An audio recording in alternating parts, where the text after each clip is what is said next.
Assalamualaikum warahmatullahi wabarakatuh. Bismillahirrahmanirrahim. Allahumma sholli ala sayyidina Muhammadin wa ala alihi wa sahbihi ajma'in, amma ba'du. Jalana wa iyyakum min ahlil khairi was sa'adah fid dini wad dunya wal akhirah. Amin Allahumma amin. Semoga Allah jadikan kita orang-orang yang di dunia ini beruntung, di akhirat juga berbahagia. Allah kelompokkan nanti kita bersama orang-orang soleh, orang-orang yang akan mendapatkan anugerah kebahagiaan untuk selama-lamanya. Ya. Sa'idun fid dunya, sa'idun fil akhirah. Fid dunya minas su'ada, fil akhirah juga minas su'ada. Amin Allahumma amin. Setidaknya kamu selalu aminkan konten saya minimal di bagian ini. Kalau setelahnya kamu anggap tidak penting. Saya mengamati perdebatan tentang nasab ini sudah lama sekali.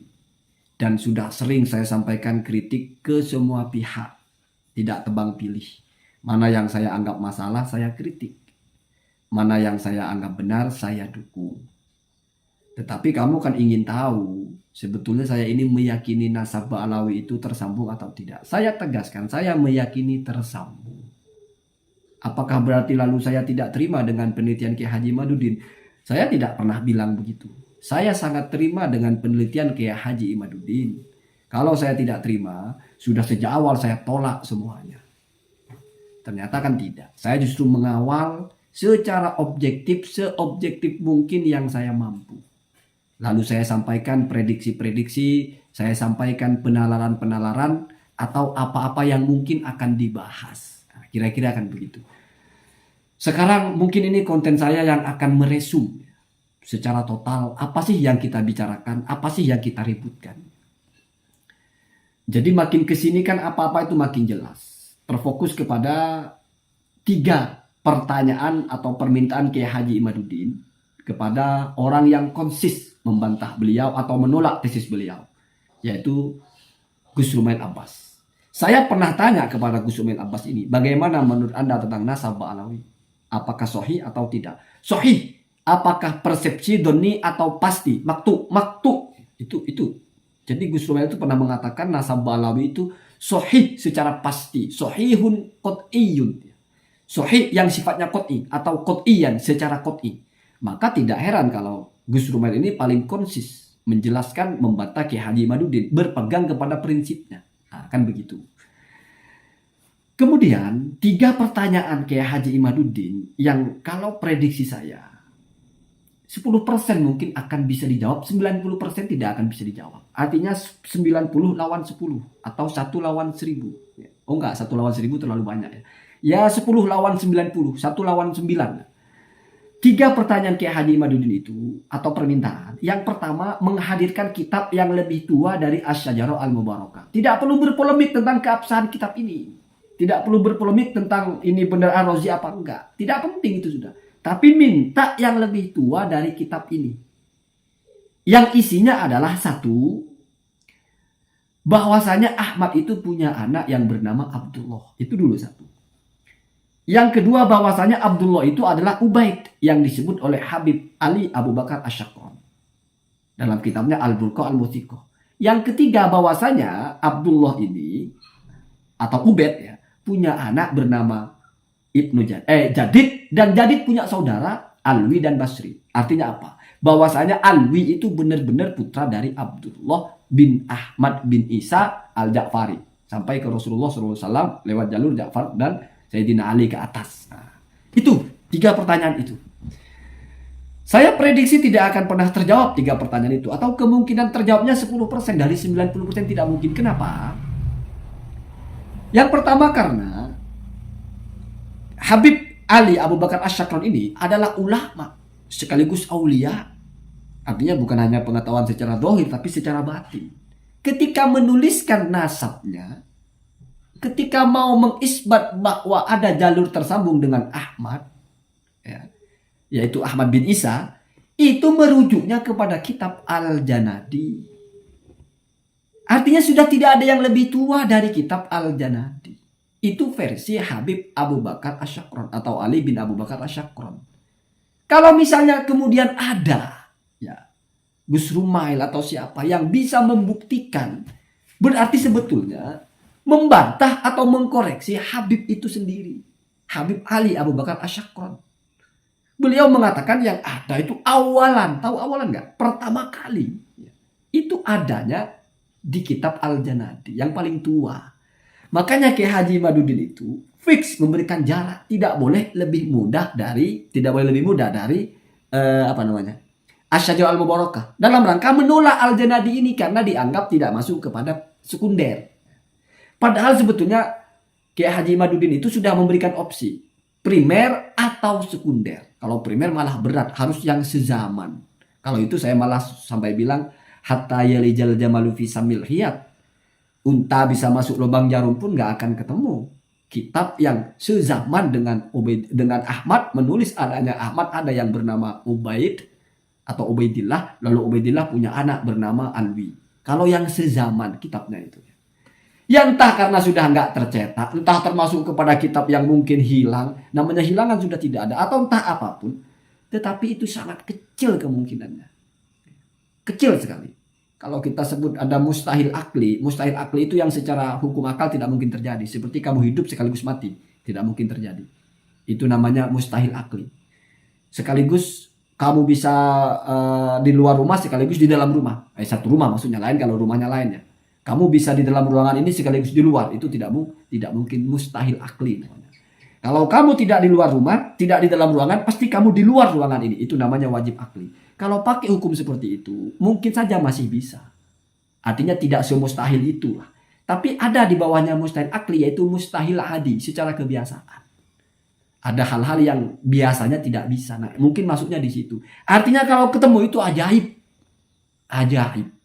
Ya, unta masuk ke lubang jarum itu ajaib, bukan akli ya. Kenapa? Karena kalau secara akli bukan tidak mungkin untanya mengecil atau lubang jarumnya membesar, kan begitu ya. Jadi biar kamu paham, kapan kita membahasakan sesuatu yang sulit terjadi, kalau dalam balaghah itu mungkin masuknya taroji, sesuatu yang bisa terjadi tapi saking tidak masuk akalnya atau saking sulitnya terwujud sampai-sampai dianggap tamanni, sesuatu yang tidak mungkin terjadi. Nah, dari 3 poin ini masuk poin yang kedua, bahwasanya Ubaid itu adalah benar Abdullah. Apa korelasinya atau apa pembuktiannya? Ya, bahwasanya benar Abdullah itu punya 3 anak itu, yaitu Jadid, Bisri, dan Alwi.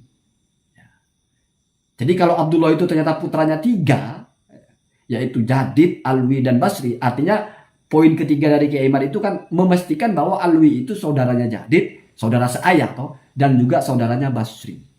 Artinya Abdullah yang disebut ini di kitab yang lebih tua dari Asy-Syajarah Al-Mubarakah sekaligus profilingnya juga ditetapkan dia punya anak 3. Atau punya anak yang salah satunya adalah Alwi. Kalau yang diangkat-angkat ini punya anak namanya Jadid, berarti Jadid saudaranya Alwi. Ketika kita menuntut harus ada keterangan Jadid saudaranya Alwi, berarti kan bahwasanya Abdullah ini punya anak bernama Alwi juga. Bahkan lebih lengkap dengan Basri. Cari kitab yang sezaman. Anda baca dalam kitab-kitab tentang nasab Sadah Ba'alawi, ketika menjelaskan nasabnya Jadid siapa saja ke bawah, nasabnya Alwi siapa saja ke bawah, nasabnya Basri siapa saja ke bawah, itu tidak pernah ada sumber dari kitab yang memang lebih tua dari Asy-Syajarah Al-Mubarakah. Bisa Anda buktikan, cari di kitab nasab Sadah Ba'alawi manapun, tidak akan pernah ada sumber yang lebih tua dari Al-Janadi.